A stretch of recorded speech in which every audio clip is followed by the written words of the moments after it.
They say the richest men in this city make you feel small the moment they walk in, like the air folds around their suits, like the room rearranges itself just to stand at attention. That night, I watched it happen in real time. The brass doors of La Casella swung open, the soft light caught the cufflinks, and the entire dining floor tightened as if someone had just pulled the string of a puppet, and everything knew who held the crossbar. Arthur Pendleton didn't so much enter as appear. A force. A cold front that made the temperature drop one glance and the chatter stuttered. The maitre straightened his tie to the point of strangling himself. The sommelier stood a little taller. Busboys pulled their carts in like tides retreating from the moon. You know that moment when a storm reaches the coastline? You see it coming, long before it breaks. That's what it felt like with Arthur. People talk about gravity, about mass pulling other masses into orbit. Power does the same. It bends everyone's path a little. And then there was Maya. She pushed through the service door with a tray hugged against her chest, hair tied back in a quick, tight knot like she'd done it on the staircase between floors. There's a way restaurant workers move when they've already spent themselves somewhere else on the bus ride here. In the extra shift they weren't planning to take, in the last-minute phone call that changed the schedule like they're still arriving while they're already on the floor. A breath behind everyone else. Just one breath, and somehow that one breath is the space where dignity either holds or gets taken. Her section wasn't Pendleton's table. Thank God. It was just close enough to catch the backsplash from waves that big. The corner banquette near the wine wall had been reserved under a name like an alias T. Gareth, or whatever shell company Garrett Shaw was wearing that night. If Pendleton was a cold front, Garrett was the kind of heat that gets you to drink too fast and agree to things you don't remember in the morning. He thrived on the show. Pendleton didn't need a show. He was the weather. Garrett arrived first, with a smile that always looked a second away from biting. He scanned the room with interest, found what he needed for later an audience, and sat with his back to the wall, like a man who plans exits. Pendleton arrived 5 minutes after, and the restaurant's heart missed a beat. "Mr. Pendleton." The maitre d' breathed, like a prayer he'd rehearsed and never wanted to say. "Mr. Shaw is already seated." "Of course he is," Arthur said, without looking. People heard it because they were listening hard enough to hear a whisper through storm glass. Maya set water at a two-top near the banquette. Fingers steady, tray gliding like a moon over a quiet ocean. She made herself small without shrinking. The art you learn when your job is to be present without being seen. Her eyes passed over Pendleton's shoulder for half a second. The way you look at lightning from inside a house. A glance. Nothing more. Enough to know the weather report was accurate. La Casella loved its rituals. The oysters, like tiny sculptures. The veal cutlets pounded thin as paper. No, as memory and dressed with lemon measured by a spoon that looked like jewelry. The staff flowed around the tables in arcs and figure eights. The bar shook martinis that whispered up from the ice, glasses frosted at the rim. In that choreography, one misstep can look like a crime, even if it's just one breath behind. It started small. A refill of water that was a second late because a bus tub slipped from the hands of a new kid near the service door. The clatter rang out like a dropped mirror. Eyes flicked up, then away, pretending they hadn't. The new kid turned red to the ears. Maya squeezed his elbow and whispered something that made his shoulders drop by an inch. The tray kept moving. At Pendleton and Shaw's banquette, menus lowered with a soft, synchronized thud. That sound alone could end someone's career. "Excuse me," Garrett said, loud enough for the nearby tables to hear. "We've been waiting." It wasn't true, not really. Maybe a minute, maybe less. But time moves differently near money. Seconds expand, and you learn to breathe in the space money leaves for you, which is none. "I'll send your server immediately," the maitre d' said, bowing like a tree. He turned and caught Maya's eye. Not her section, not her table, but the closest person with hands empty. Can you? She didn't say yes. She didn't have time. She just stepped forward. There are people who can make a room love them with a smile. Maya wasn't one of those, not because she couldn't, but because she had learned something truer. Rooms turn fast. Loyalty in a restaurant is measured in how you pick up a fallen glass, how you save a guest from embarrassment without making them notice you did. She arrived at the banquet as if she'd been there the whole time. "Good evening," she said, voice low and calm. "Would you like still or sparkling to start?" Garrett smiled, a smile you keep in a drawer for exactly this moment. Sparkling, cold. Arthur didn't answer. He looked at Maya like she'd walked into traffic. Her hands were steady, but the tray trembled the way a bridge hums when a truck crosses it, subtle until you feel it in your feet. She filled Garrett's glass first. It bubbled up to the lip and stopped with perfect obedience. She filled Arthur's next. There are nights when something fragile looks for an excuse to break. Arthur's gaze dropped, not to her face, but to the silver chain at her neck. The dining room had that particular lighting you get when a designer is trying to make money feel like beauty. Soft, warm, forgiving only to the rich. Even there, the pendant caught a stray glint from the bar. A small oval engraved with a delicate line of ivy leaves. A locket. If you were watching closely, and if you were close enough, you saw it happen. Something in Arthur's expression shifted. Not a crack, a memory finding a door. He didn't blink. "Where did you get that?" Maya's hand paused on the bottle. "I'm sorry, sir." "The locket," he said. "Where did you get it?"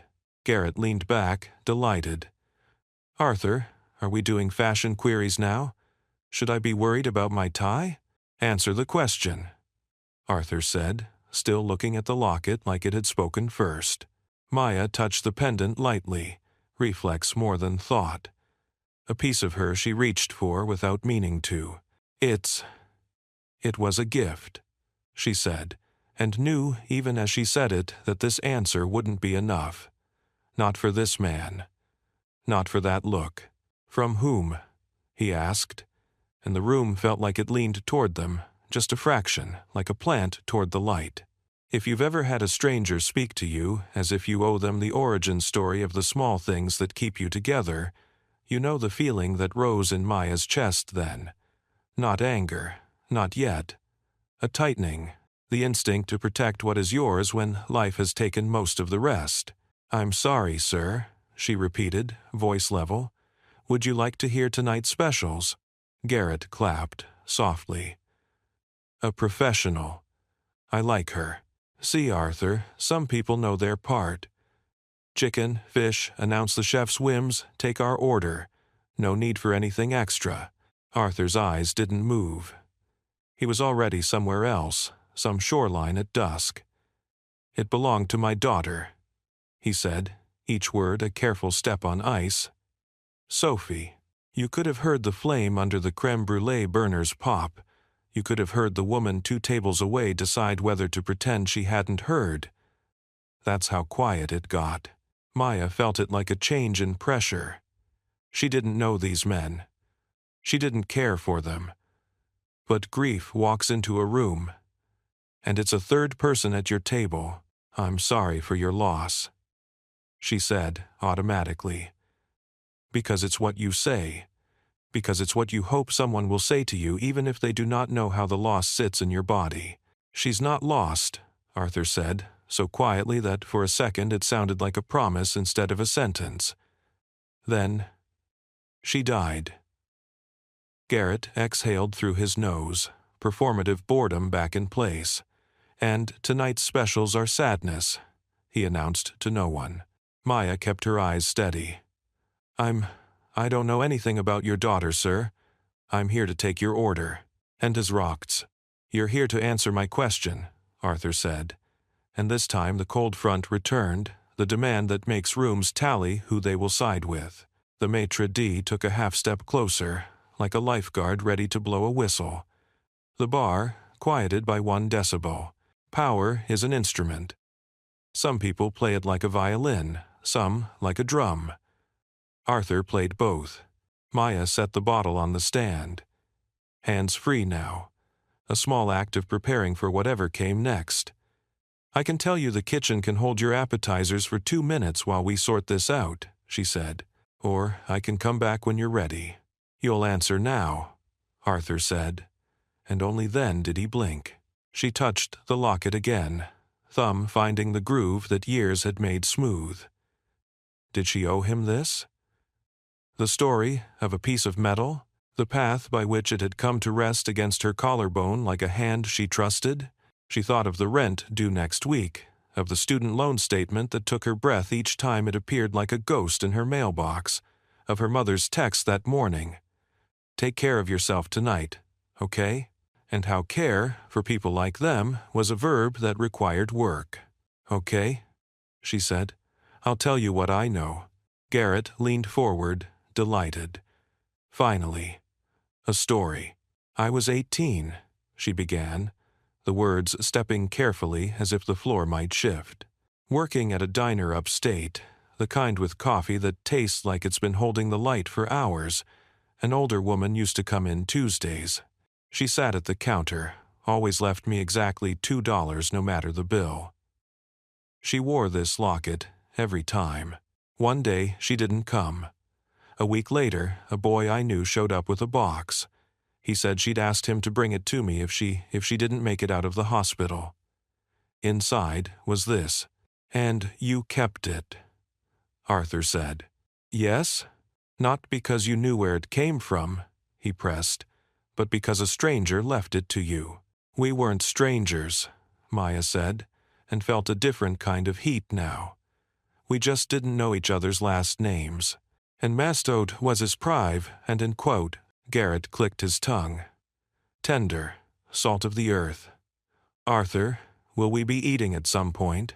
Arthur ignored him. What was her name? Maya lifted her chin a fraction. I'm not telling you that.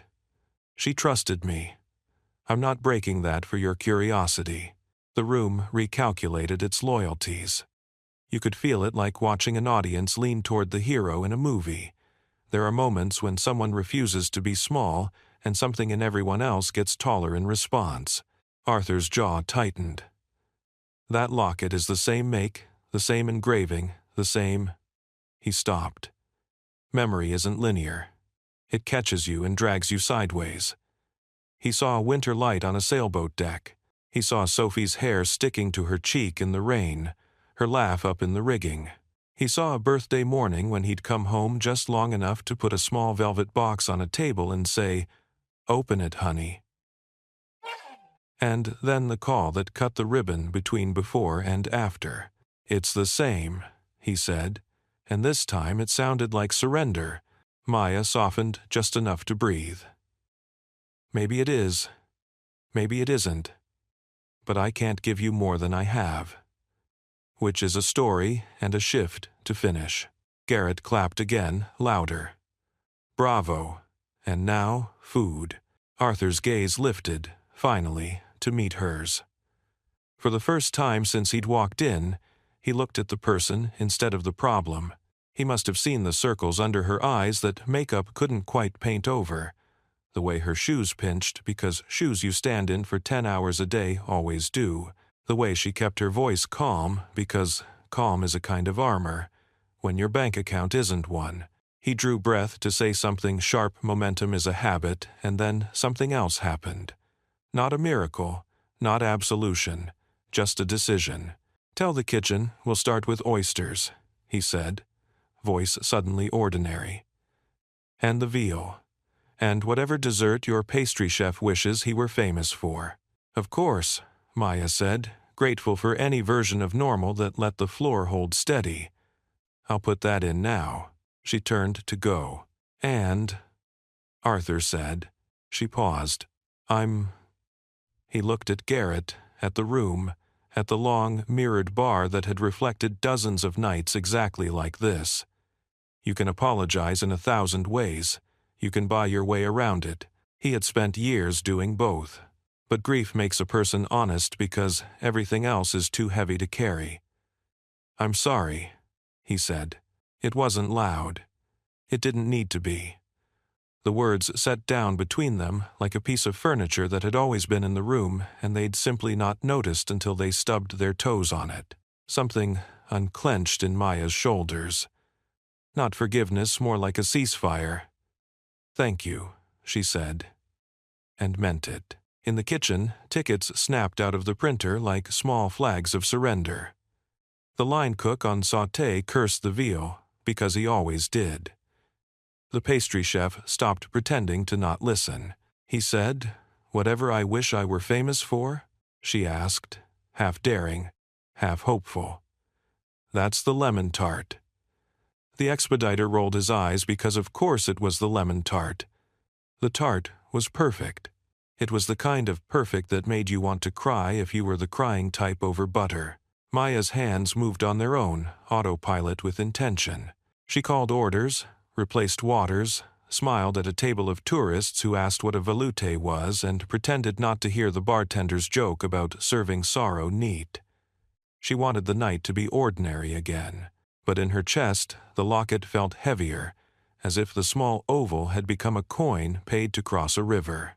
Back at the banquette, Garrett regaled Arthur with a story about a board seat and a city councilman, about palm trees and properties that multiplied like rabbits.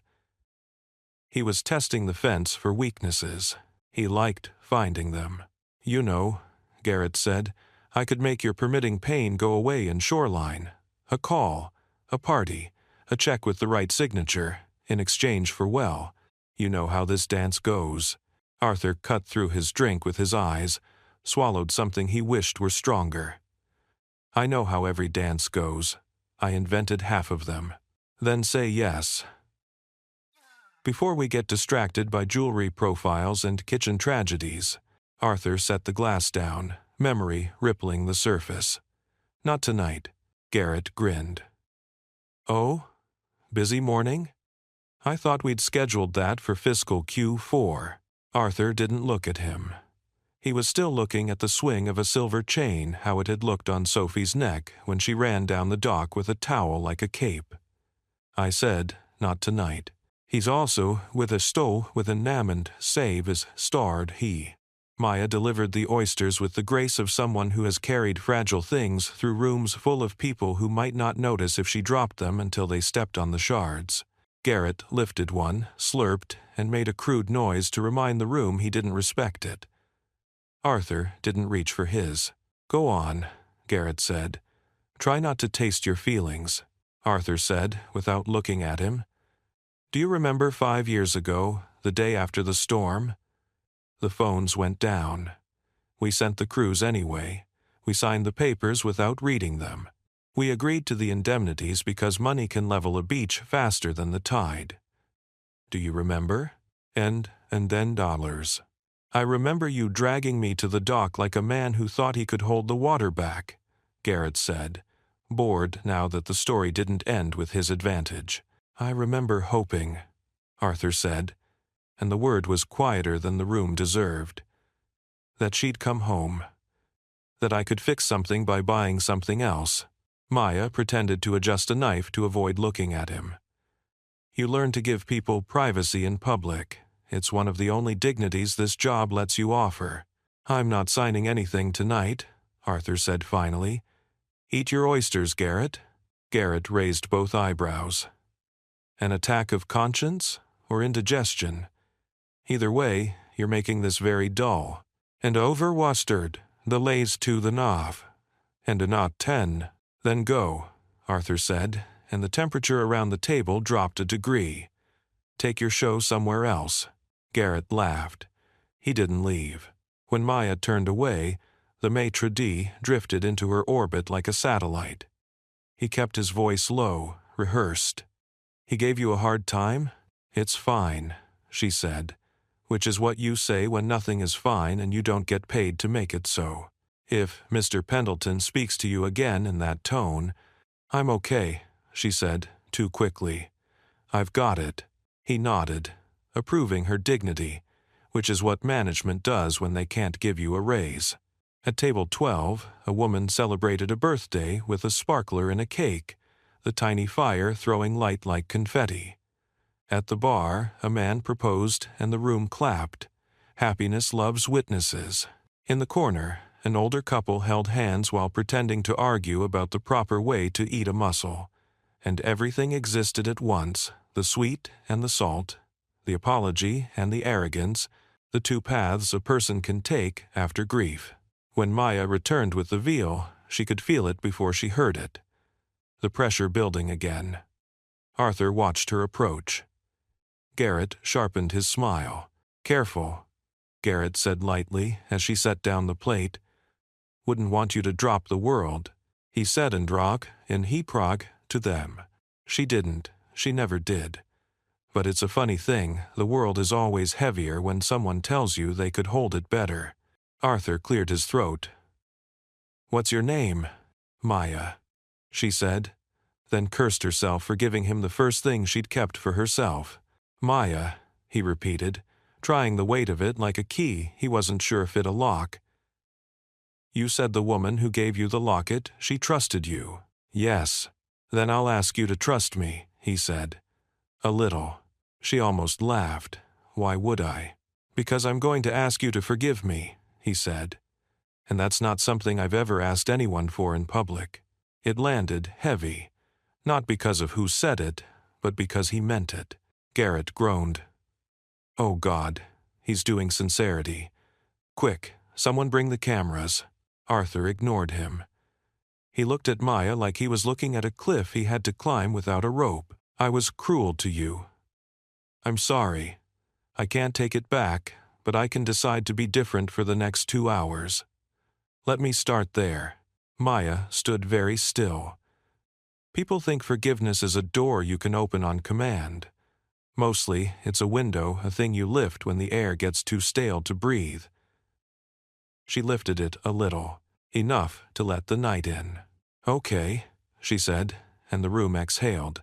When she left the banquette, a busboy whispered, "You good?" And she nodded, and he nodded like he'd just been told weather was clearing. In the kitchen, the pastry chef plated the lemon tart like a small work of mercy. She dusted it with sugar so fine it looked like the first snow, then set a wedge of candied lemon at its side like a bright idea. "For the table that thinks it runs the city," she said, and slid it to Maya with a smile that said, "At least tonight, we own this." As Maya carried it out, she looked at the locket again. She had never opened it. Some things you don't pry, not because they're locked, but because they belong to an idea larger than your curiosity. Tonight it felt like it might burn through the fabric of her dress if she didn't give it air. She reached the banquette, set the plate down with a care that told the tart it mattered, because it did. You have to believe in the small good things. Otherwise, the big bad ones win by default. "On the house," she said, "from a pastry chef who wants to be famous for it." Garrett smirked. "She will be, if I post about it." "No posting," Arthur said. "Just eating." Garrett lifted his fork with theatrical resignation. Arthur didn't move. He was still looking at the locket. Maya made a choice. She leaned in, kept her voice low. "If you want to talk after my shift," she said, surprising even herself, "I can tell you everything I know about where this came from. But not here, not with him, not like this." Arthur looked up. The storm in his eyes stepped back from the shore. "After your shift," he said, "I'll wait." Garrett laughed, delighted by his own line before he spoke it. "You're going to sit in a restaurant lobby like a teenager after a prom. Arthur, you're embarrassing me." "Then leave," Arthur said, without heat. Garrett didn't. But something changed in the way he held his fork, slightly less like a weapon, slightly more like a utensil. Maya left them to their tart and their egos. At table 6, a woman asked for extra lemon with her water and thanked Maya like she'd saved her life when Maya returned with 2 wedges. At the service station, someone had written on a prep list in black marker, "You are not what he called you." The handwriting looked like the bartender's. She felt a thread loosen in her chest. Near 9, the room started its slow tide-out. The suits thinned. The birthday couple left with the sparkler stub in a pocket because people like tokens. The older couple paid in cash and apologized for the small bills, and Maya told them small bills are how rent gets paid, which made them laugh and promise to come back. The music dimmed into something that sounded like forgiveness. In the corner, the maitre d' released a breath he'd been holding since 5. At the banquette, the plates were mostly empty. Garrett checked his phone as if the screen might deliver him the glory the room had withheld. Arthur sat, hands folded, the lemon tart untouched, as if it were a monument to a promise he hadn't made yet. Garrett stood, finally. "Well, my friend, you've bored me, insulted me, and refused me. I consider the evening a smashing success. I'll have my people draft the paperwork you won't sign." Arthur stood too. "Have them save the ink." Garrett leaned close enough for intimacy, loud enough for the room. "Whatever you're chasing, Pendleton, it's dead. Don't pretend a trinket around a waitress's neck is going to resurrect it." Arthur didn't answer. He didn't have to. Sometimes dignity wins by not taking the bait. Garrett flicked an imaginary crumb from his jacket, grinned at Maya on his way out like he wanted to stick a thumbprint on her calm, and disappeared through the brass doors into a night that would applaud him somewhere else. Arthur sat again. He looked at the lemon tart. He picked up the fork. He put it down. He looked at the locket. Maya wiped a nearby table with a square of linen that had seen 1,000 small wars and brokered 1,000 tiny pieces. She stacked plates, rolled silverware into napkins like gifts.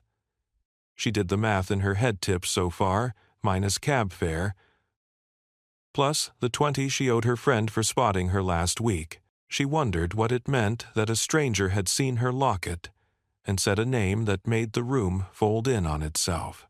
She glanced at the clock above the bar.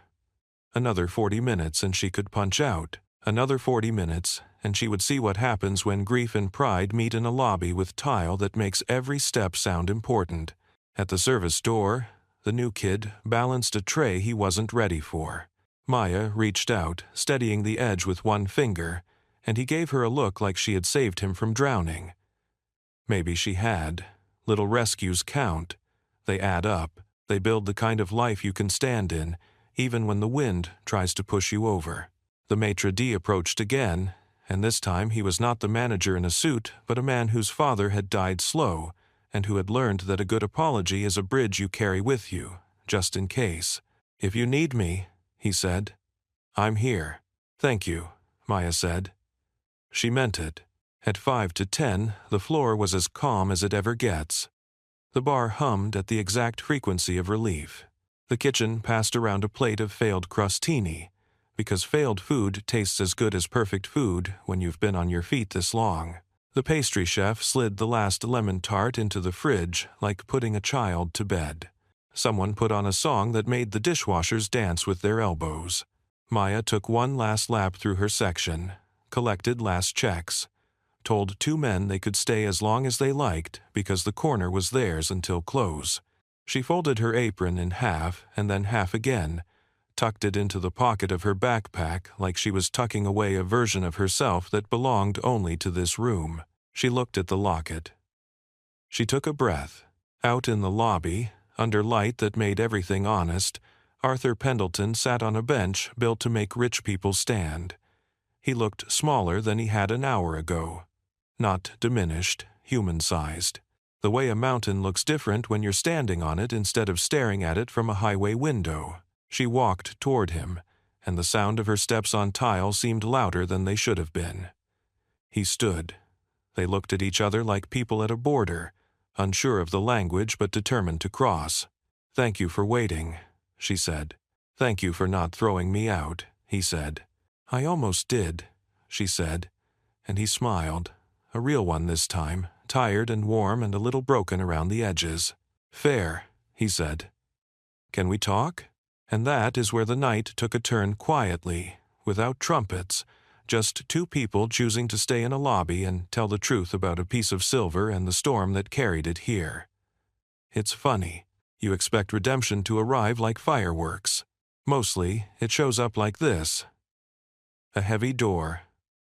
a soft close, and the sound of someone deciding not to leave. They say the lobby of La Casella is where New York recalibrates between the table you can't afford and the night you can.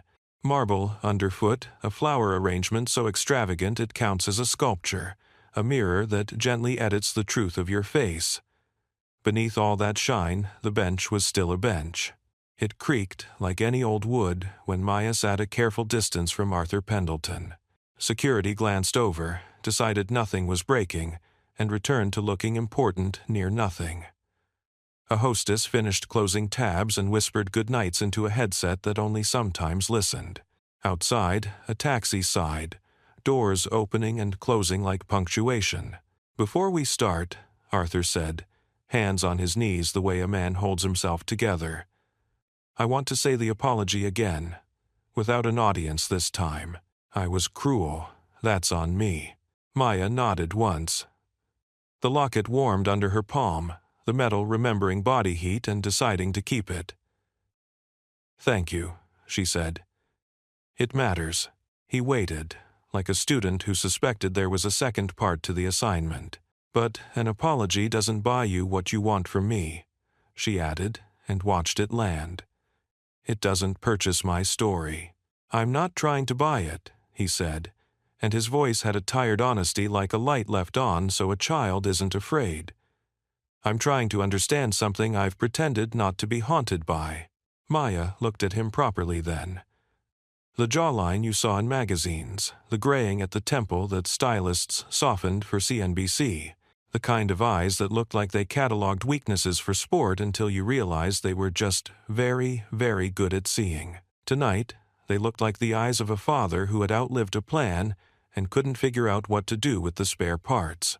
"Okay," she said, "then I'll tell you what I know, and I'll keep the parts that aren't mine to hand out." He nodded.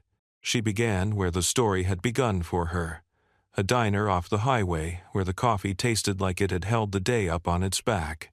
She told him about the woman in the Tuesday sweater, the careful tips, the way grief can wear a face you'd call kindness if you didn't know better. She told him about the boy with the box. She did not tell him the woman's name. That belonged to a trust she wouldn't break. "When I opened it," Maya said, "I thought it was a mistake. Why would she give this to me?" "We were two people who knew how to be gentle in a loud world," Arthur said, surprising them both. Maya let the silence agree. She wrote a note. Maya continued. "Said sometimes the things that keep us alive should have another life after we go. Said she saw me carry my own weight and thought I'd carry this too. Did she say how she got it?" Arthur asked, softly now, like you speak to a skittish bird. "She didn't," Maya said. "Only that it made her feel less alone, like she had a daughter with her, even when the room said she didn't." Arthur's breath stuttered. Grief has a way of making a person clumsy with air.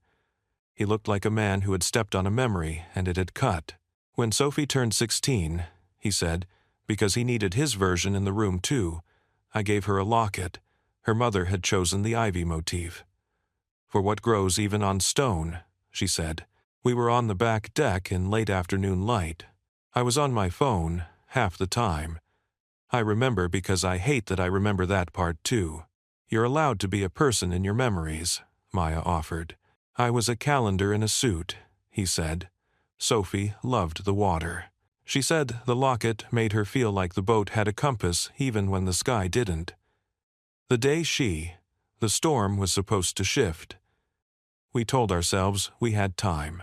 I signed documents to delay a thing I should have called off, and the weather didn't care. When they found the boat, the deck was scarred and the rope had that frayed curl. The divers... He stopped, as if the next words were past a fence he'd kept up for years. Her body never came home. Maya didn't say sorry. The word felt too small in the space between never and home. They found her life jacket washed ashore 3 towns down. He continued. A fisherman returned it, folded like a flag. The locket. He shook his head, and an entire life slid behind the gesture. It was gone. Maya touched the pendant, imagined it as a coin in a river, struck and kept moving, a story choosing another mouth. "Things pass hands," she said. "Even the holy ones. That doesn't make them less holy." He stared at the floor like it had an answer written in the marble veins. "When I walked in tonight, I was ready to exact a tax on the world for daring to spin without her. Then I saw that chain, and I remembered I don't actually want to be the kind of man who taxes other people's breathing." "That's a start," Maya said, "wanting different.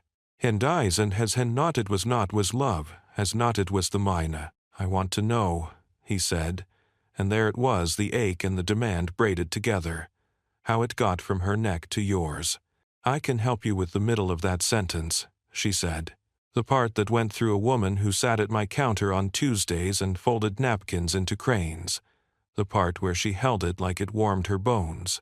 The part where she asked it to find a life after her. I can't help you with the first part. I can't climb backwards into the storm." He nodded, like a man who knows the map is honest and still wants another road drawn. "Then, tell me the middle. Tell me the cranes." So she did. The Tuesday woman, Maya called her that because name was a door locked with a promise, had hands that shook when she tried to pour sugar from a packet. Maya learned to be there with a spoon before the tremor spilled. The Tuesday woman wore grief like a sweater too big. It kept her warm, but it never fit. She liked the pie that was too sweet. She liked the coffee that wasn't. She wore a ring but didn't talk about the person who had bought it. On the week the hospital finally won, she sent that boy old enough to shave badly, young enough to believe in quests with a box and a note and a locket that had lived several lives already. She told him to give it to the waitress who listened. Maya said, surprised to hear her voice shake on the word listened, and to say that if I didn't want to keep it, I should leave it by the river, because the river would find the person who needed it next. Arthur watched her, like you watch the tide come back in after you've decided, despite all evidence, that it never would. "You kept it." "Why?" "I did," she said, "because I wanted to remember that kindness is a thing you practice like an instrument, and because wearing it made me feel like I belonged to the kind of story that doesn't end with people being left alone in rooms." He nodded. The flower arrangement beside them shed one petal like a small white flag. Behind the podium, the hostess pretended not to listen. "Can I?" Arthur asked, and stopped, embarrassed by his own request. "May I see it?" "Just to—" She considered, then unclasped the chain with the ease of a ritual. She set the locket in his palm. His hands were large. The locket looked smaller there than it did against her collarbone, like a word in a different font. He didn't open it. He just held it. The jaw unclenched. The shoulders dropped a centimeter. "The engraving," he said, voice gone quiet. "It's the same craftsman. The tiny asymmetry on the third leaf. I remember pointing it out. Sophie said imperfections are invitations." "To what?" Maya asked. "To stay," he said. He closed his fingers around the metal, then opened them again, as if rejecting the instinct to keep. He handed it back. "Thank you," he said, "for trusting me with something you didn't have to." She refastened the chain, the metal cool against her skin. "You did something you didn't have to, too," she said. "You apologized. In front of a man who would have used it as a weapon. Garrett has a talent for weaponizing sincerity," Arthur said with a dry laugh that had very little humor in it. "He thinks it makes him bulletproof. Mostly, it just makes him loud." "He made it into a show," Maya said. "You didn't." He said, "That for meta courage to Kepley." "I've spent years turning everything into a show," Arthur admitted. "Deals and dinners and even grief if it meant I could keep working. You tilt the light right, and even an apology looks like a performance. Tonight, I'm trying to tilt the other way. Then tilt toward where this goes next," Maya said. "What do you want to do with what you've learned?" He paused. You could see him resist the easy answer, the one where he calls a private investigator with a retainer larger than Maya's annual take-home pay. You could see him consider throwing money at the past and hoping it landed somewhere that felt like a hug. "I want to find the Tuesday woman's family," he said at last. "I want to tell them what this meant. I want to—" He stopped again, embarrassed by the impulse that sounded like penance. "I want to help the place that held you both. The diner. The hospital that failed her and tried anyway. I can't return an ocean, but I can build a dock." "Those are nice metaphors," Maya said, not unkindly. "They still require lumber." "I have lumber," he said, with the frankness of a man who knows exactly where his assets sit on several continents. "I just haven't always been building the right things with it." She believed him. Not because he was rich, but because he sounded like someone who understood that donations with press releases are not the same as paying for the quiet things that actually help the off-hours clinic, the scholarship for the EMT who can't cover books, the bus pass that gets a nursing student to rotations on time. "Start small," she said. "Start where it hurts." He looked at her. "Where does it hurt for you?" She could have answered with the past due notices. The spreadsheet on her phone labeled breath, which was the money she needed to keep doing exactly that, the way she sometimes chose between a decent meal and a cab home at 1 a.m. through a neighborhood that didn't love women walking alone. But those she could fix piece by piece. The hurt that mattered tonight was the one that would echo if not addressed. "You made me feel small," she said, in front of a room that was happy to agree. That kind of small is a habit. "If I had believed you tonight, I might believe the next person who wanted me to shrink. That's the one that lingers." He didn't flinch from the indictment. "Then I will do more than say sorry. I will pay a tax to the people I make money off of to fund their dignity." "That sounds like a speech," she said, eyebrow arched. "It does," he agreed and actually smiled. "The difference will be where the money goes, directly. Without my name on the check if that's better. Sometimes names help," she said. "Sometimes they scare other names into doing the same. Sometimes they're a flag. Sometimes they're a target. If you're asking me, put your name on the things that can't be cut quietly in a budget meeting. Take it off the things that need to exist in peace." "Done," he said, as if the decision had clicked into a place that had been waiting. "And for you." She stiffened. He saw it. He raised both hands slightly, a harmless gesture from a man who could buy cities. "I'm not going to throw money at you like confetti," he said. "I'm going to ask what help looks like that doesn't make you smaller." She let out a breath she hadn't realized she'd been defending. "Tuition," she said bluntly. "Not because I can't get there without you. I can. But I'll be exhausted in a way that makes mistakes in hospitals more likely. And I plan to be the kind of nurse who doesn't make mistakes because she's choosing between sleep and a second shift." "How much?" he asked.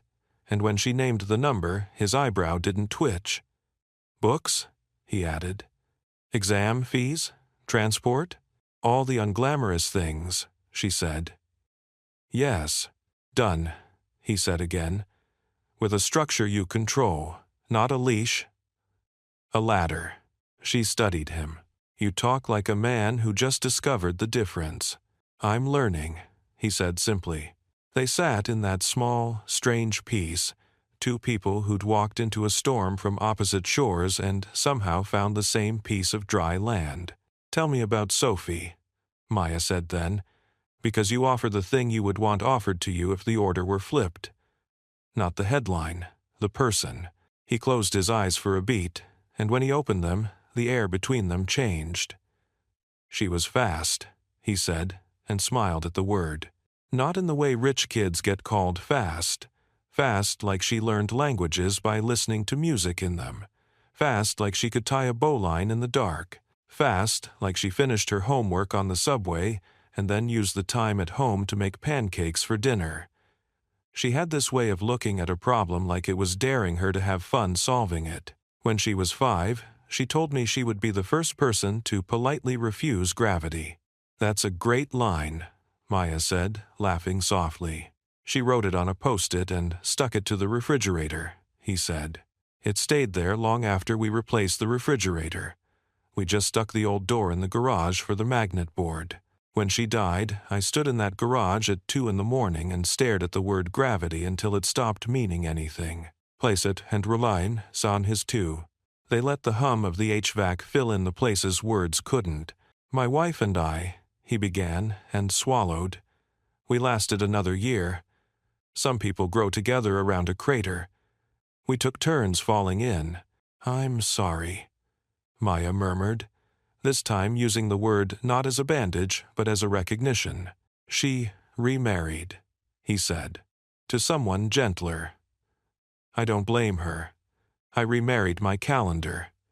It was a poor spouse, but demanding enough to keep my hands busy. That's how you miss 5 years of practicing how to be a person again. All of this could have curdled into vanity. Maybe because the marble lobbies and velvet ropes were off duty now. Maybe because at some hour past closing, even the city lets down its guard. What do you want me to do? Maya asked finally. What's the next right thing for you? Would you... He hesitated. Would you be willing to meet me at the diner? Introduce me to the owner. I'll ask about the Tuesday woman without breaking your promise. I'll pay back what she tipped you with interest that means something. I'll set up a fund in her honor if they want it. And if the boy with the box is around, I'd like to thank him for delivering a miracle with teenage elbows. And read we're all. You're very poetic for a man who negotiates in 15-minute blocks, Maya said. I learned to speak softly because the other voice was ruining rooms, he said. Help me keep it soft, she considered. The diner was hers in a way that felt private, but maybe the right protection wasn't secrecy, it was shape. I'll go, she said. I'll stand there while you ask questions the right way. If you make it a show, I walk. Agreed. And if any of this turns into a headline, I choose the words, she added. Also agreed, he said, and smiled like a man relieved to have rules to obey. The hostess clicked the door's lock and flipped the sign to closed. The lobby lights shifted 1 degree warmer, like a dimmer slid for sleep. The city, forever awake, pretended to yawn. Do you have a ride? Arthur asked. I take the train, she said.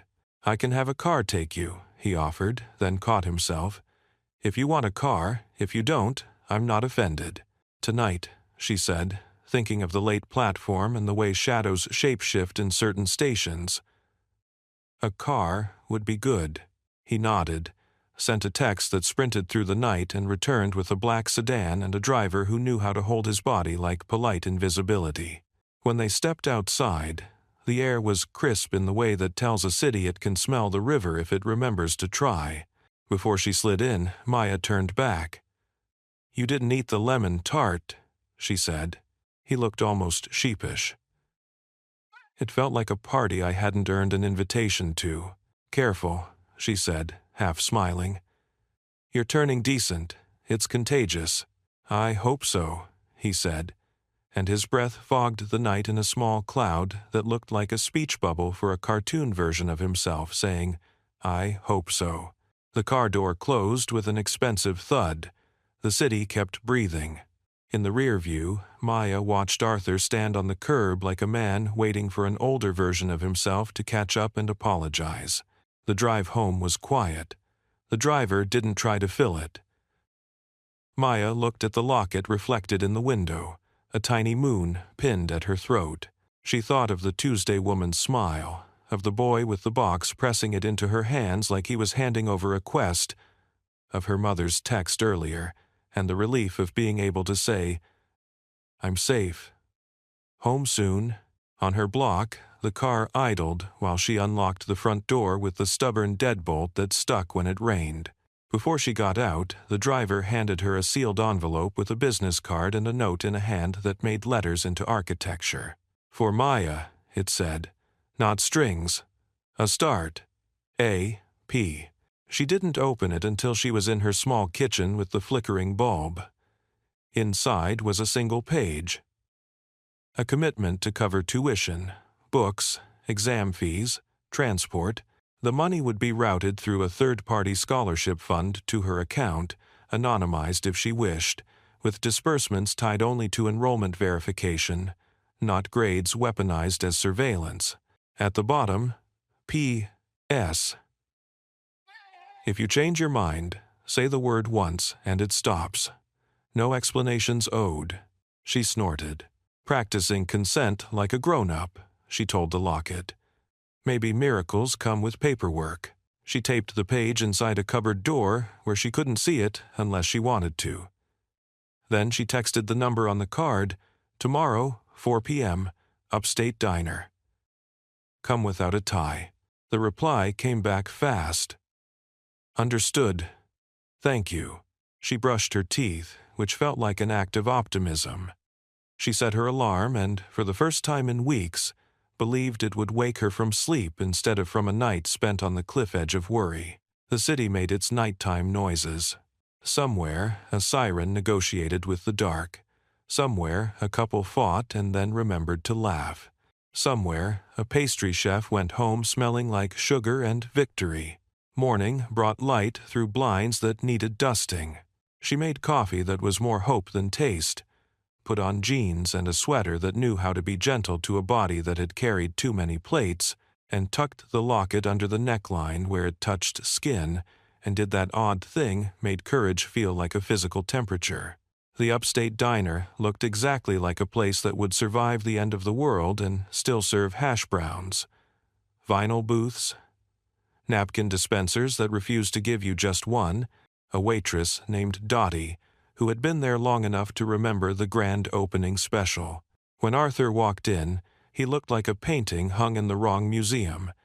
Then he took off his jacket, rolled his sleeves, and the room accepted him with a squint. Dottie took them in with one sweep. "You with her?" she asked Arthur, chin jerking toward Maya. "I am," he said. "Then you're okay," Dottie declared, and slapped 2 laminated menus on the table. "Coffee?" "Yes, please," they both said, which made Dottie's mouth twitch like she approved of synchronized manners. They ordered eggs and pancakes and the kind of bacon that makes moral arguments irrelevant. The coffee arrived in thick mugs that made money and titles impossible to hold. Arthur wrapped both hands around his like a boy at a campfire. He looked around at the photo wall where regulars became saints. At the bell, near the pass that the cook rang when a ticket delivered joy, at the little shrine of forgotten scarves that the diner kept like trophies of winter. "This place feels like forgiveness," he said. "It's where it's practiced," Maya said. They waited until the rush thinned before Maya went to the counter and asked for the owner. Sal came out with a dish towel over his shoulder and a face like a handshake. He had known the Tuesday woman. He had watched her count change, as if dignity were measured in quarters. He had watched Maya learn how to make loneliness less lonely with a pot of coffee and a quiet question. When she stopped coming, Sal said, the light at the corner lost a watt. Arthur listened with the kind of attention that pays, not the kind that takes. He asked if Sal would accept a donation to cover Tuesday lunches in her honor. Sal pretended to argue and then didn't. Dottie wiped at her eyes like there was pepper in the air and then glared at anyone who noticed. "What about the boy?" Arthur asked. "Evan?" Sal said. "He works nights at the gas station down the road. I'll call him. Isram."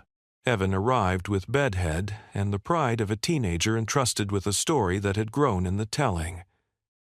He described carrying the box like it was heavier than cardboard. He described knocking on the diner's back door because the front felt too ceremonial. He described Maya's face when she opened the lid, hesitation, and then something like relief wearing a disguise.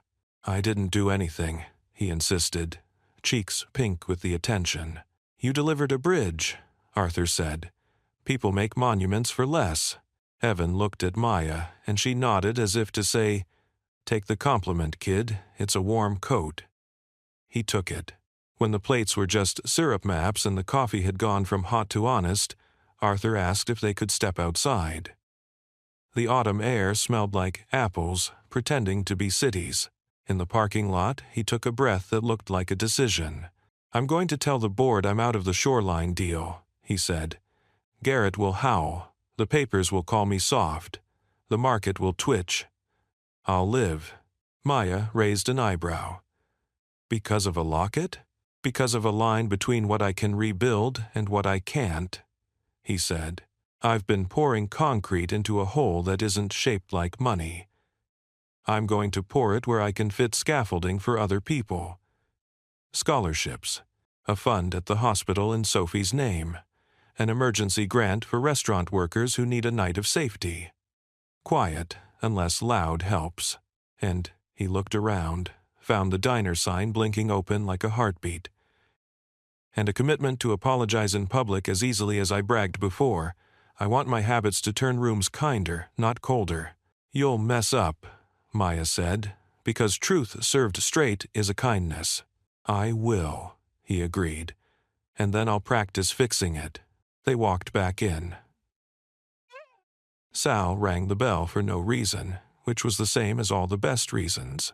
Dottie slid a piece of pie in front of Maya with a look that said, "Don't argue," and Arthur paid in cash and left too big a tip, which Dottie divided among the staff with the precision of a general distributing medals. When they said goodbye, it was without fanfare, no contract, no solemn vow. Just two people who had built a small bridge and decided to meet on it again, often. On the train back, Maya leaned her head against the window and watched the city turn itself over like a restless sleeper. She texted her mother an update that made her mother send 9 heart emojis, and then, because her mother was who she was, "Proud of you for keeping your boundaries." She smiled at that, at the fact of being raised by someone who taught her that kindness without boundaries is just performance. Somewhere uptown, Arthur stood in his office and looked at a wall he had filled with framed deals. He took one down. The wall didn't collapse. He took another. The city outside didn't notice. He smiled, the private kind that starts a different life. That evening, just before sunset, he drove to the marina, where the water kept its own calendar. He carried in his pocket a small velvet pouch. He sat on the end of the dock, and the wood remembered the weight of a younger man who had run there to watch a girl challenge gravity with a sail and a laugh. He opened the pouch. Inside was a simple silver chain with no locket, a twin to the one that had once held the pendant now on Maya's chest. He threaded it through his fingers and let the metal catch the late light. Then he spoke not a prayer, exactly, but not a prayer. "I can't pull you back," he said to the water. "I can hold a rope for someone else." He fastened the chain around his own neck, under his shirt, where it could warm against his skin without telling every room it was there. He sat until the sky turned the color of a promise you make to a stranger and keep to yourself. Back in her apartment, Maya laid out her textbooks like a map and chose a chapter not because it would be on an exam, but because it mattered triage. The art of choosing. She read about prioritization under pressure. She thought about the restaurant and the lobby and the diner, and decided pressure is just another word for a room full of people and a clock. She took notes in her neat hand, underlined airway first, and laughed at herself for seeing metaphors in everything. Near midnight, a notification slid onto her phone. An email from a scholarship fund confirming setup, no action needed from her tonight, sleep if you can. The money will be there when the bursar asks questions in a language designed to scare you. She turned off the light. The locket, warm from the day, cooled against her skin, a small moon insisting on its own gravity. And somewhere in the city, a pastry chef experimented with a new tart because sometimes sweetness needs to evolve to stay true. Somewhere a busboy practiced carrying a tray one-handed in his kitchen because quietly getting good at something is a prayer no one mocks. Somewhere Garrett Shaw, bored and loud, told a room he'd eaten with a man who had gone soft, and the room clapped because it didn't know any better yet. It would.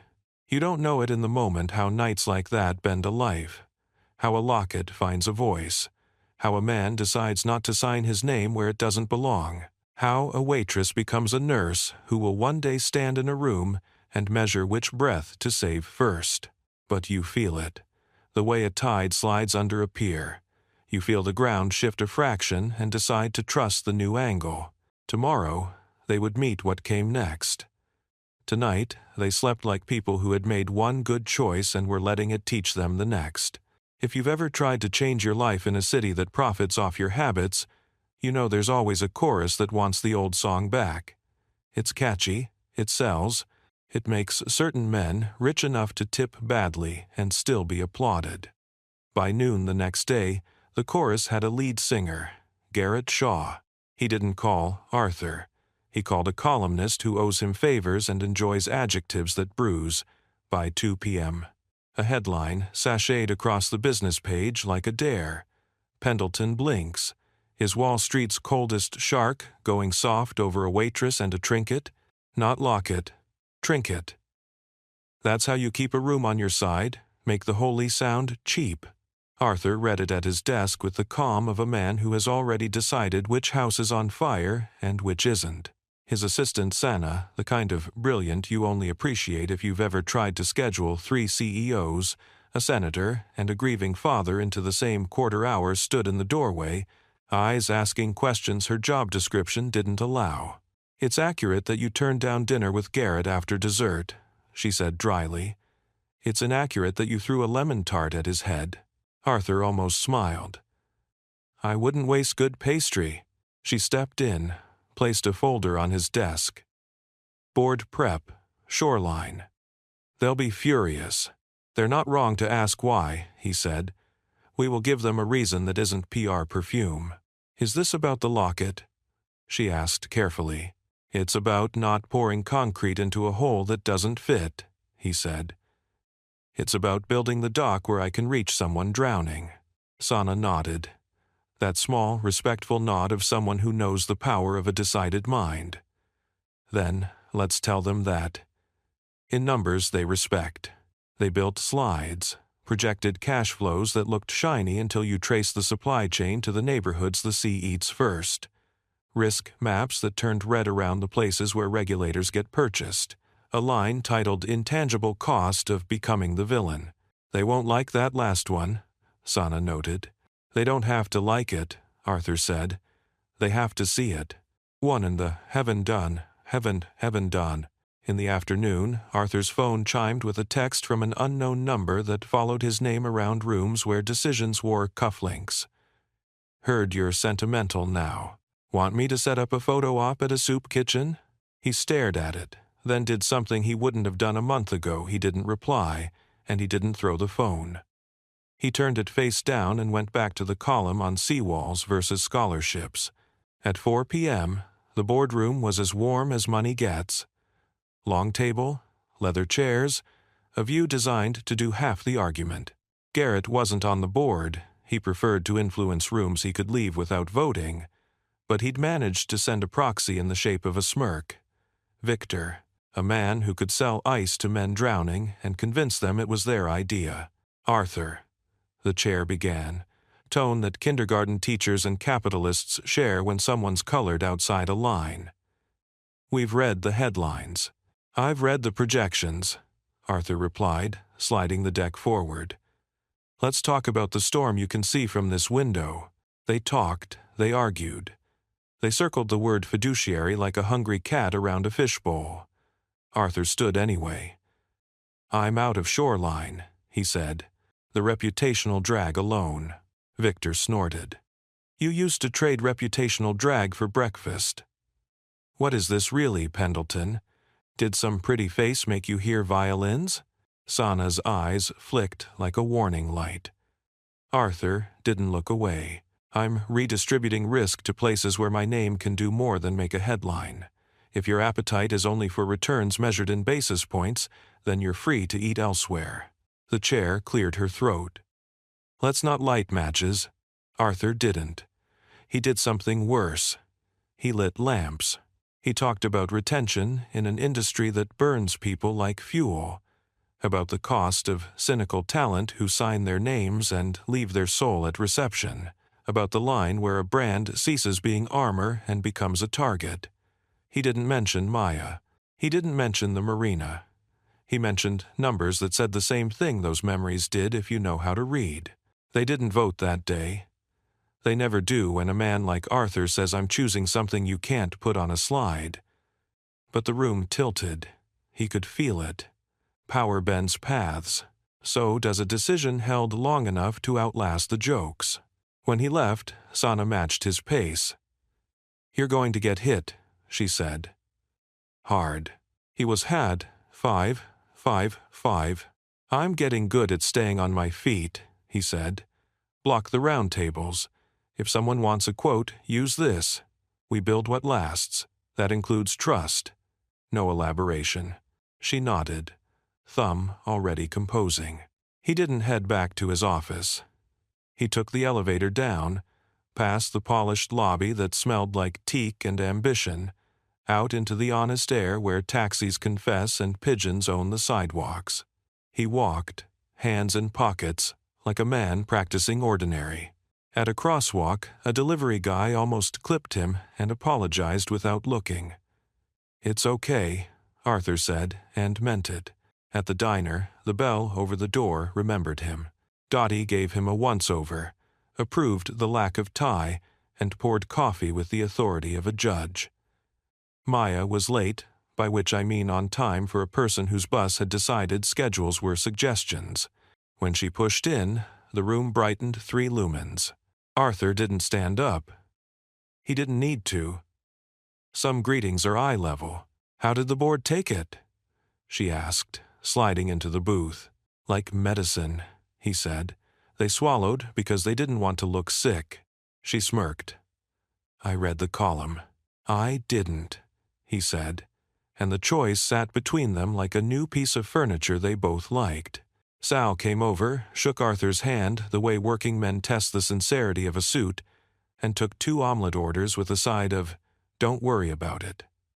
They waited. Silence is different at a diner table, less tense, more human. "I spoke to the hospital foundation this morning," Arthur said. "There's an existing scholarship for nursing students who can't cover the non-tuition costs.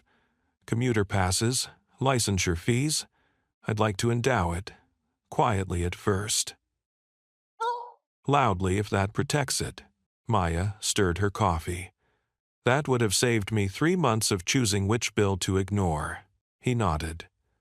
"We'll make it so someone else skips that math." "And the Tuesday woman?" she asked. "I spoke to a social worker who remembered her," he said. "She's better than I deserve. We're funding a small program in her name Tuesday evenings, hot meals and a clinic hour. No forms designed to make people feel small." I asked if her family wanted their name on it. They said to call it Tuesday and leave it at that. "We will." Maya looked at him differently then. Not with awe, she's allergic to that, but with the kind of respect you reserve for people who learn new skills after everyone decided they were done growing. "Okay," she said. "Okay." The omelets arrived. The kind that make you forgive eggs the indignity of being breakfast every day. "I want to do something else," he said. "For the restaurant. For the kind of harm I did there." Maya leaned back. "Go on.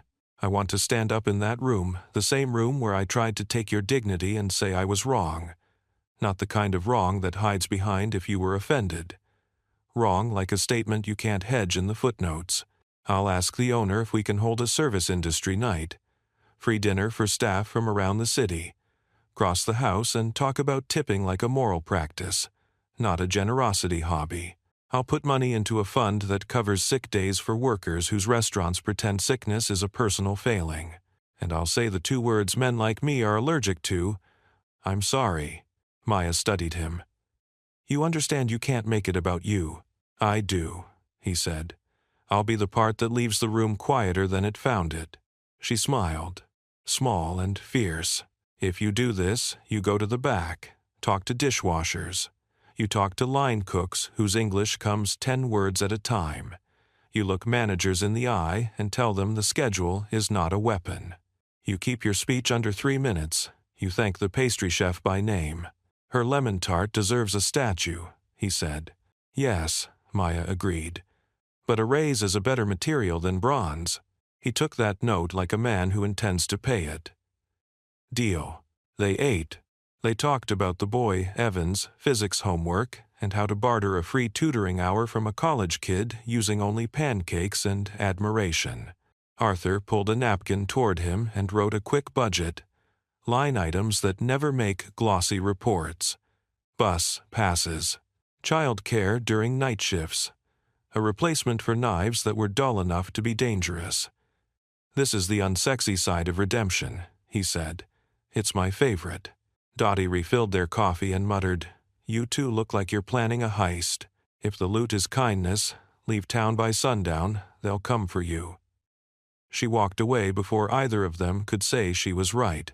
By evening, word of Arthur's possible about-face had dripped into the rooms where investors pregame with self-congratulation. A cable show called. He declined. A podcast begged for a confessional. He sent a one-liner that might one day be printed on coffee mugs. "I'm not giving quotes. I'm doing the work." The host read it on air in a tone that sounded like respect despite itself.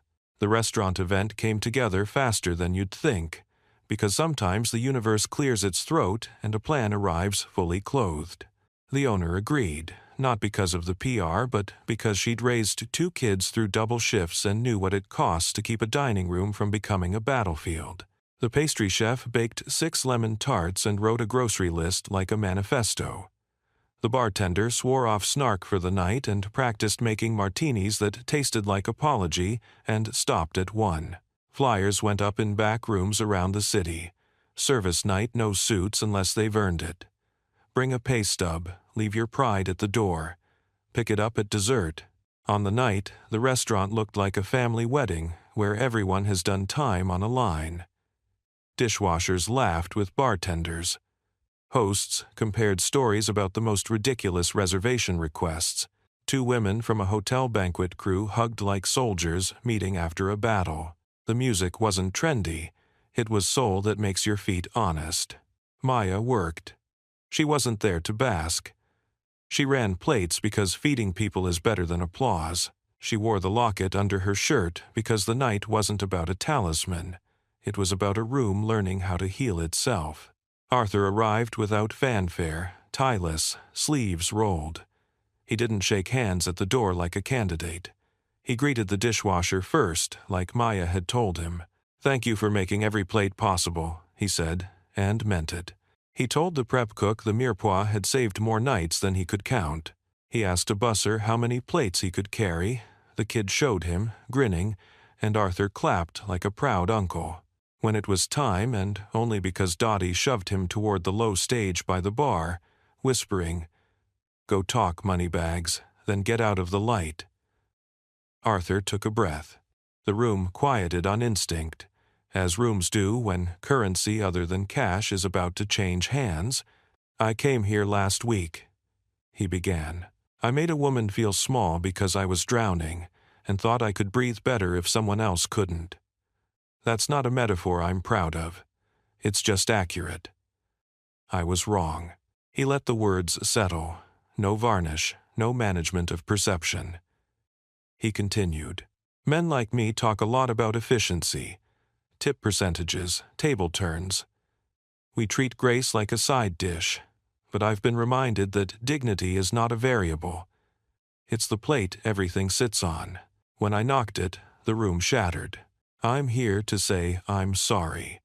I'm here to say I'm changing the parts of my life I can control so you don't have to carry the bill for my grief." A murmur approval, skepticism that has learned to be hopeful, moved through the room. He nodded toward the kitchen. "We're funding sick pay for restaurants that can't afford it, and owners who want to do right but run numbers that don't pretend. We're setting up an emergency grant for hospitality workers, because emergencies don't check your schedule. We're endowing a scholarship for nursing students who once served tables and now serve hospital floors. It's named for someone whose gentleness made me a better person without ever knowing my name. You'll hear about Tuesday if you want to help or if you need help. You won't have to ask twice." He paused. Kept it under 3 minutes, like he promised. "I'm not here to be applauded," he finished. "I'm here to start paying the bill for rooms I disrupted. Thank you for letting me try. He stepped back. No bow, no eye sweep to collect approval. The pastry chef wiped her eyes with a clean towel, then scowled at anyone who noticed. The bartender rang a glass with a bar spoon like a small bell. Someone in the back shouted, "Tip your server," and the room laughed because it was better than crying. After, Arthur didn't bask. He bussed 2 tables badly and laughed at his own incompetence, which is a skill men like him rarely practice. He listened to a hostess tell him how guests think kindness is part of her salary. He told the maitre d' he'd cover a month of Ubers for closing staff, no names collected, just codes that work. He told the dishwasher he knew men like him by first name now. The dishwasher nodded like that was a start. Garrett didn't show. Of course he didn't. He sent a text to a columnist instead. Pendleton hosts pity party. Serves lemon tart as penance. The next day's snark read like a man losing a room he thought he owned. When the night ended, staff ate the last lemon tart standing up, forks clinking like wind chimes. Maya leaned on the bar, tired in the way that makes sleep a promise you intend to keep. Arthur slid onto the stool next to her, not too close. "You kept it under 3, she said.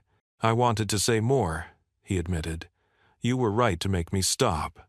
"I usually am," she said, and he laughed because relief sometimes sounds like that. They walked out together.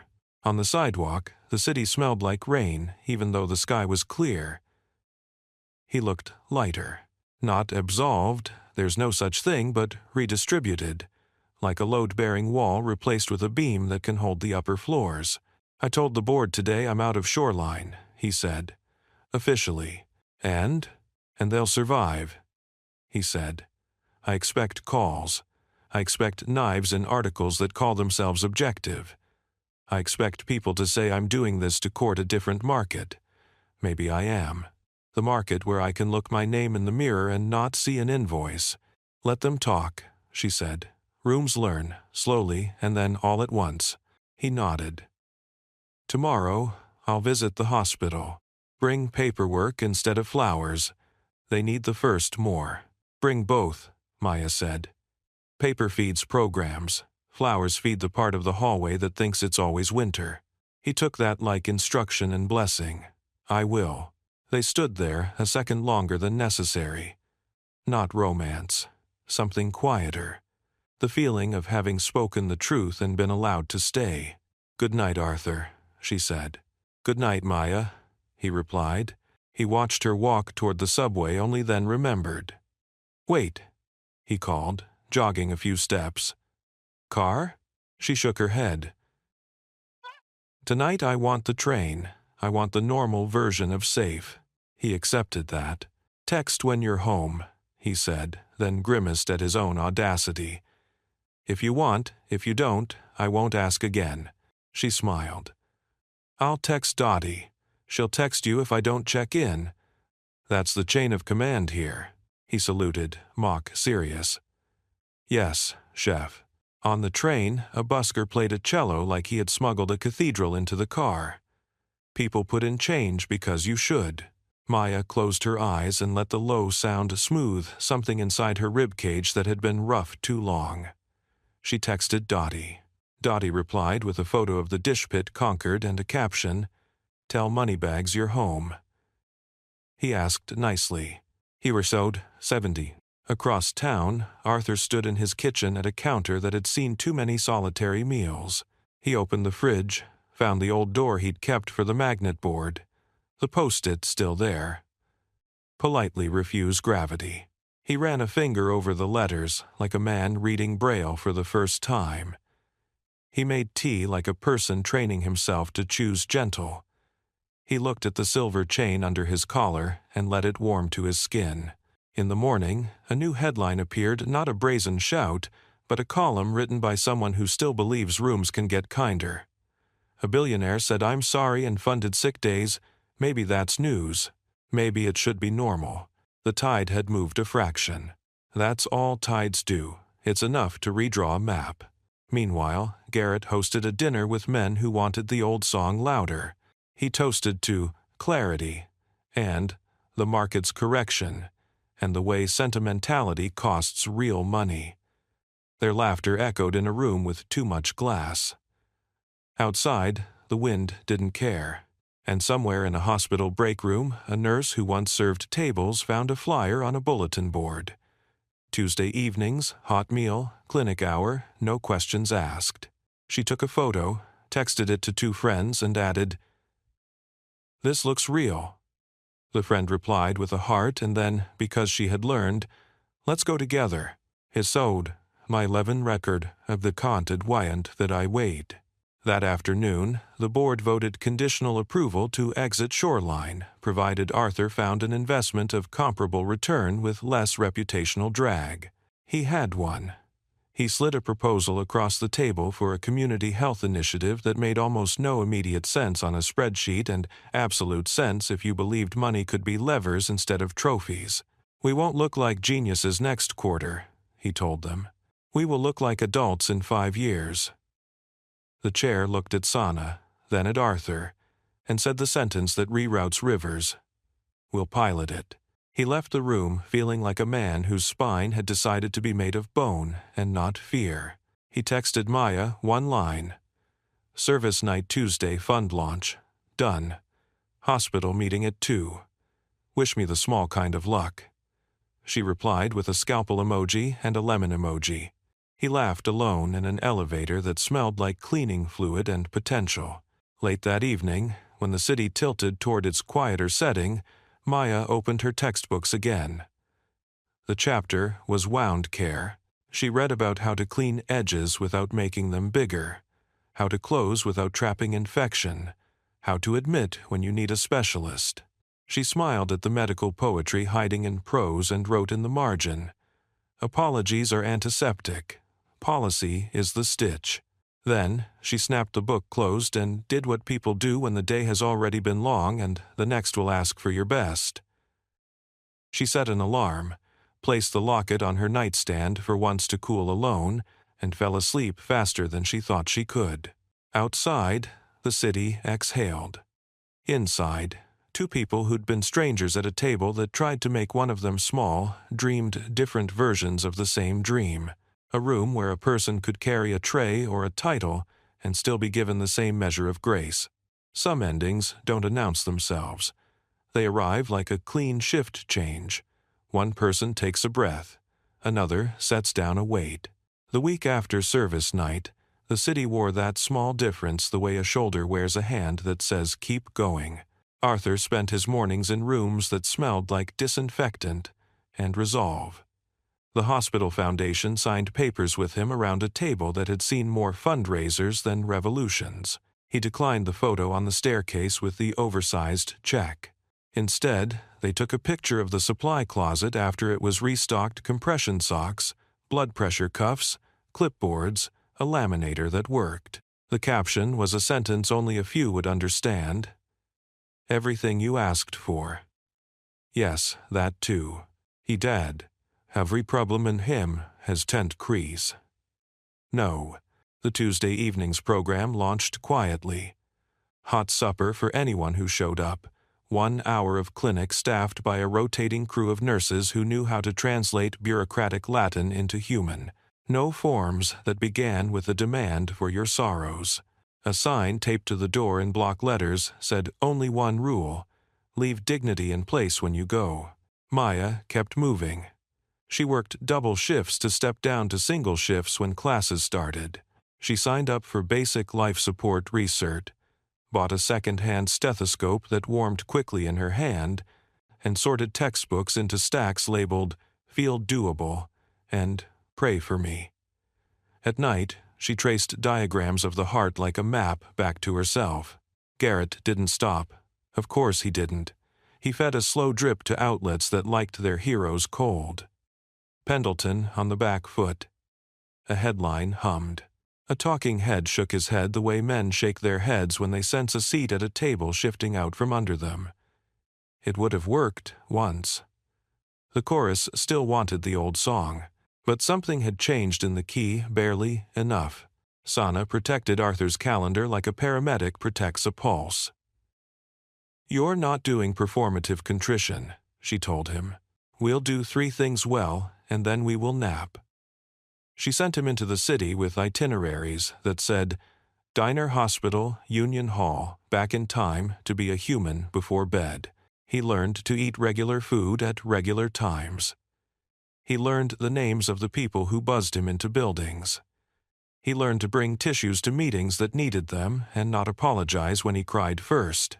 One late afternoon, the restaurant hit a snag. A party of 8 at table 14 turned an argument into a spectacle. A glass went down in a sheet of sound. A line cook nicked his finger deep enough that the line had to reassign stations. The floor hummed with the frequency of panic that sets mistakes in motion. Maya felt it before anyone said it. She felt the room lean. She moved. "Saline," she told the bartender. "Clean towels. And someone take table 5's order now. They're about to be the spark." At the pass, the cut had stopped laughing. Blood gathered. The line cook Gio, a kid who wore stoicism like a new jacket, stared at his hand as if betrayed. Maya had seen worse. She was not yet a nurse. She had already practiced care until it made a muscle in her chest stronger than fear. "Gloves," she said to no one. Someone gave her gloves. She examined the cut like a teacher reading a paper. "You're okay," she told Gio. "You won't see the bone. This isn't that night. Hold pressure. Breathe like you're not on a line. Focus here." He focused. She cleaned. She wrapped. She immobilized. "You're out for the night," she said. He protested, automatically.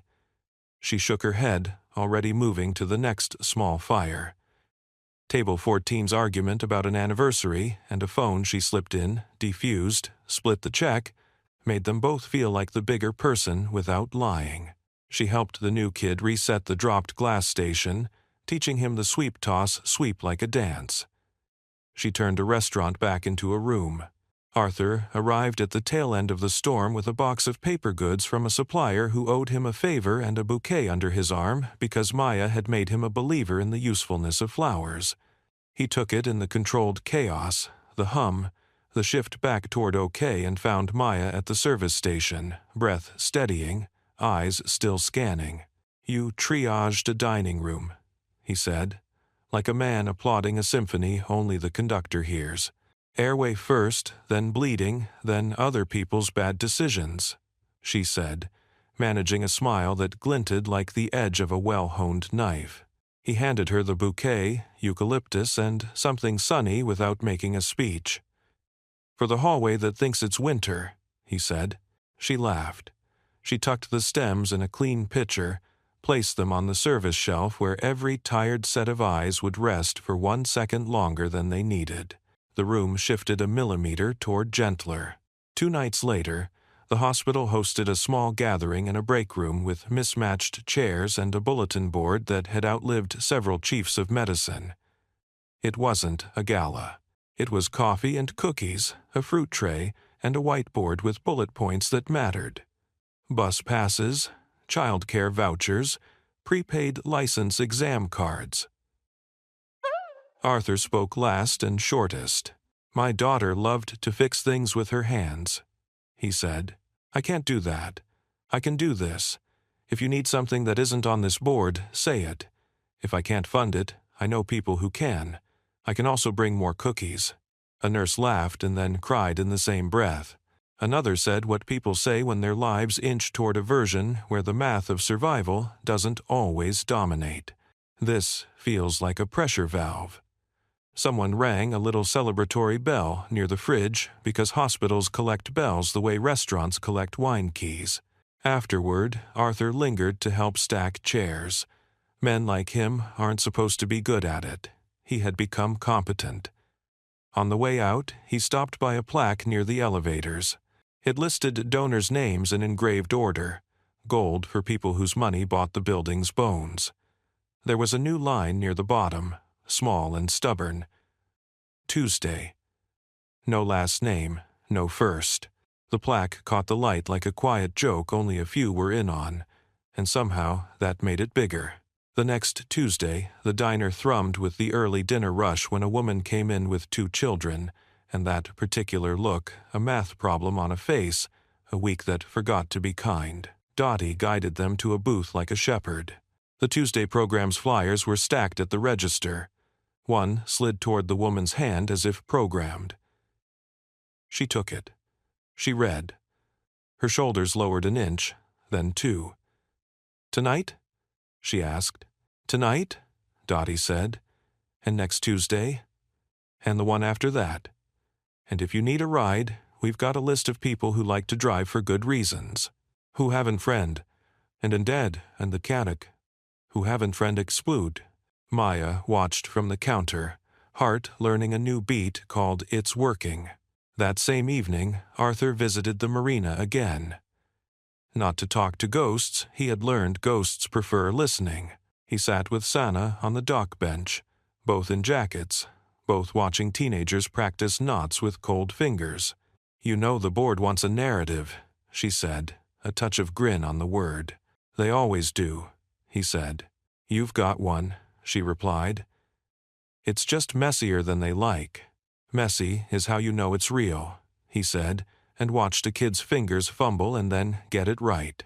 "I would like the next part of my life to be less performative and more." He searched for a word, found it in the sound of rope through a cleat. "Useful. Copy that," Sana said. "Also, eat dinner. You're very noble when you're hungry, which is exhausting." He laughed, caught, and pulled a sandwich from a paper bag, like a man remembering he possessed a stomach. He handed her half. She took it. It tasted like getting through. On Thursday, the restaurant ran another service night, not by design, but because word had gotten out that you could walk in with a pay stub and leave with the sensation of having been seen on purpose. The owner didn't argue. She cut the menu down to 3 dishes and called it Mercy. The pastry chef made the lemon tart again, then scolded anyone who cried about it. Arthur didn't speak that night. He wiped tables. He carried water. He asked busboys about school and managers about schedules, and he listened to a dishwasher teach him the phrase for "you can go home now" in Spanish, and then practiced it until it didn't sound like a man pretending at empathy. He got corrected. In the middle of the second seating, a man at table 7 stood up too fast, grabbed his chest, and sat down hard. The room froze for a second, the way humans do when the script shifts without warning, then turned, silently, toward Maya. She was already moving. "Sir, can you look at me?" she asked, voice steady enough to lend the room its spare calm. "What's your name?" "Tom," he breathed, color draining like someone had knocked over a glass inside his face. "Tom, I'm Maya. I'm going to help you." She checked pulse, respiration, asked a quick series of questions as if she'd written them in another life and was just remembering them now. "Ambulance?" someone asked, already dialing. "Yes," Maya said. "Chew this," she told Tom, handing him a pill the bartender kept for nights like this. She elevated his legs, loosened a collar, turned his worry into tasks he could do. Arthur stood nearby, not interfering, not narrating, learning perhaps for the first time how to be important by getting out of the way. The room held its breath, then remembered to breathe because Maya told it to. When the EMTs arrived, she handed off with the swiftness of a dance partner switching hands. "Vitals here, ASA at 9-6. History of hypertension, unknown meds. Wife's on the way, she's Kelly. Prefers detailed explanations." She squeezed Tom's hand once like a promise borrowed from the future. He squeezed back. When the gurney rolled, the room exhaled a long-held note. The dishwashers clapped, which sounds strange until you know why, because relief needs sound or it gets stuck. Maya stepped back, one deep breath, then another. The pastry chef thrust a glass of water in her hand like a medal. The bartender said, "You were a storm anchor," and meant it. Arthur came close enough to be heard, and not so close as to claim the moment. "You were extraordinary," he said, voice full of the kind of awe that corrects a man's posture. "No," she said, "just practiced." "Practice," he said, "is the only miracle I believe in." She smiled, tired and bright. "Good, because I need you to practice something too." "What?" he asked, ready for an assignment. "Staying the course when the applause dies down," she said. "When Garrett finds a new song, when the board gets bored, when the Tuesday program needs more volunteers than money. Keep showing up." "I will," he said, as if the sentence had roots. News of the night traveled without headlines. Tom came back a week later with flowers and a laugh that had been terrified and lived to tell it. He found Maya on the floor and tried to tip her in a way that made sincerity awkward. She pointed at the Tuesday jar instead and said, "Pay it there. It'll grow legs." He did. The jar filled faster than it ever had. A month passed in the steady way a wound closes when you clean it every day and don't pick at the scab. Maya started classes. She learned to read labs like the city's skyline, what's normal, what's not, which spike means trouble. She worked fewer shifts, but better ones, no longer hoarding hours like a dragon hoards coins. Her mother texted, "Proud of you," and "Eat," and "Don't let men with money decide your worth," in rotating order. The locket warmed and cooled, a small moon waxing and waning with her courage. Arthur built a habit. Friday mornings at the hospital for a quick check-in with the foundation. 2 Tuesdays a month at the diner, bussing like a retired uncle who's too rich for this but keeps showing up anyway, Dottie declared. Sundays at the marina, teaching a group of teens how to tie knots and listen for weather changes not as a program with a logo, as a man remembering what generosity sounds like when it's unbranded. He went to Sophie's photo, the one on his mantle that had watched him turn into a calendar and now watched him turn back. He placed a small bowl of lemon slices next to it like an inside joke. "You'd have loved the pastry chef," he told the glass.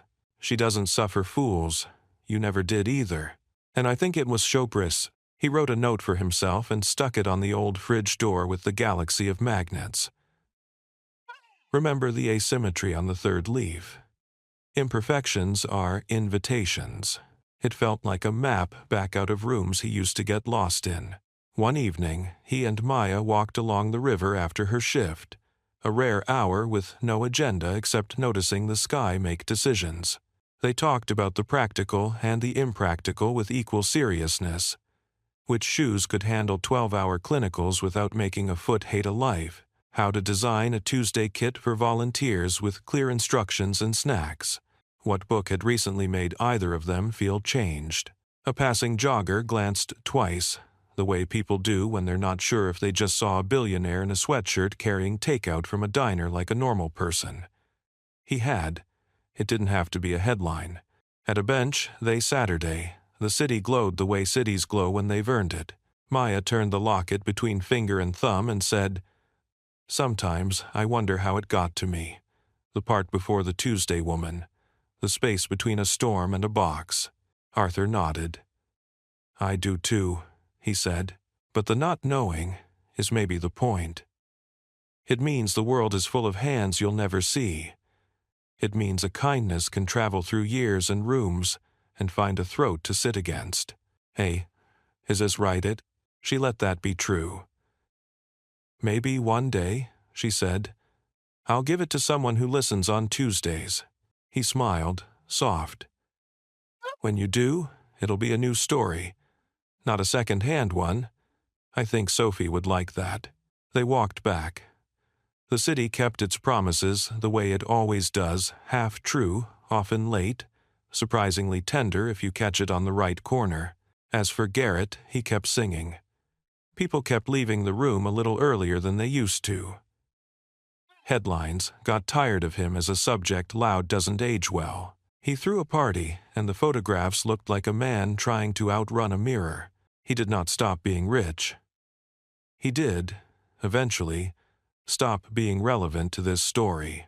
One last scene, because all stories need one. May graduation season. A community college gym dressed as a cathedral. Folding chairs, hope arranged in rows. The nursing cohort marched in to a song that had seen many triumphs and would see many more. Maya wore a simple dress under her gown and a face that had learned the shape of the word through. Her mother cried the way mothers do when disbelief loses to pride. Dottie cheered like the diner had a team. Sal brought a banner that said, "We love nurses more than pie." And the pastry chef rolled her eyes and clapped and then hugged Maya with a fierceness reserved for people who know how to temper sugar and sorrow. Arthur sat near the back, on purpose. He clapped at the same volume as everyone else. When the ceremony ended, he stood in the milling crowd, just another human sweating in a gym that had never met air conditioning it couldn't defeat. Maya found him, and they smiled the kind of smile that honors all the rooms that had taught them how. "Congratulations, Nurse Jensen," he said, and the title landed like a small bell rung in the right church. "Thank you," she said, "for the ladder, not the leash." "Thank you," he replied, "for teaching me how to carry my name better." They didn't make speeches, they didn't pose for the paper. They took a picture together for themselves, two people who had survived a storm by not making the other person the boat. In the photo, if you look closely, you can see the locket peeking just above the collar line, catching the gym's unforgiving light and turning it into something that looks a lot like grace. That night, after the dinners and the toasts and the way a city sings when it remembers to be kind, Maya hung her stethoscope on a nail by the door of her apartment. She placed the locket on the table in a small pool of lamplight and wrote a note on a scrap of paper, for the person who needs it next. For Tuesdays. For what grows even on stone. She didn't put it in a box. Not yet. Not tonight. She wore it to sleep because some endings aren't ends at all. They're a gate finally opening, and a person stepping through, and the world imperfect, asymmetrical, full of unbranded mercy felt, for a minute, like the kind of place where power chooses repair and ordinary people hold the line that keeps the room gentle.